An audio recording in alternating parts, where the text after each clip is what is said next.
According to official tallies, Kari Lake lost her bid to become the next Arizona governor by just over 17,000 votes. That's a tiny margin in a big state. Now Lake is suing the state's election officials. She says many ballots were not properly counted. She also says her opponent, then Secretary of State Katie Hobbs, worked illegally with big tech to silence voters online. And for the record, that appears to be true. Lake is also citing widespread printer failures in Maricopa County, also true. She says they prevented people from voting. Maricopa County claims they didn't stop anyone from voting, but has not responded further. We reached out to Katie Hobbs' office and got no reply at all. Kari Lake joins us tonight. Kari Lake, thanks so much for coming on. So Maricopa County, as far as I understand it, does not deny that a huge number of printers didn't work on Election Day, but they're saying it had no effect? Well, and it had a huge effect, obviously, Tucker. Our voters were showing up on Election Day. That was no secret. And the minute the polls opened, the wheels fell off. The ballot printers weren't working. There wasn't enough toner in the printers. The tabulators weren't working. It became a debacle. And the lines started forming right away. Some of the lines 3 hours, 4 hours, 5 hours. And there's video of people walking out of line. People told us, and this is in our lawsuit, that they showed up, they couldn't even find parking because the parking lots were full and the lines were long, and many people didn't even get to vote. And those who did vote, when they went up to get the printer out, the printer didn't have toner in it, so the ballots weren't dark enough.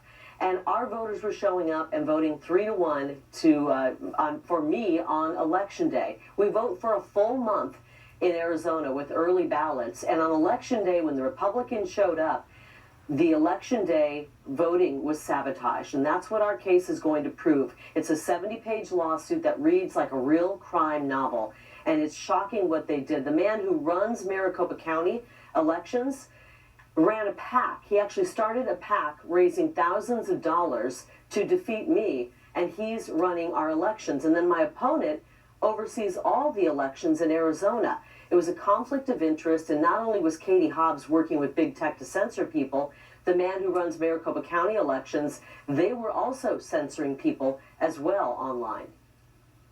I don't think anyone denies that a lot of the voting machinery didn't work on Election Day. I mean, I don't think that's a controversial point that you're making an observation. But weren't they tested all the day before? They are supposed to be tested, but they weren't tested. They weren't tested in the appropriate way. And they didn't have the basics like toner in these machines. I mean, this is real basic stuff. It's not like we don't know when Election Day is. We can figure out when Election Day is from here to eternity. And they were not prepared. We will have an expert testifying that this could not have happened by accident. There had to be malicious intent. We have an excellent court case, and we had our first hearing yesterday and set up a time for our trial to begin. And it will be next Tuesday. And we will be presenting a lot of evidence. We have 4 whistleblowers, one that worked for a company called Runback, who said there were 300,000 ballots inserted into the system that had no chain of custody.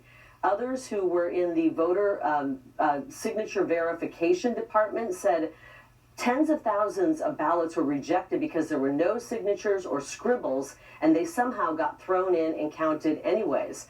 There are a plethora of problems that went down in Maricopa County, and if somebody doesn't stand up and say we can't have our elections being run this way, then we'll never have another fair election. I mean, 60% of the polling places on Election Day were inoperational or non-functioning. When do we stop and say enough is enough? Would it have to get to 80%?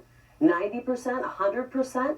When do we say we need to have our elections run fair?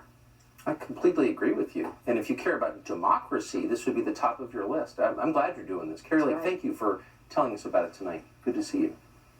Thanks, Tucker.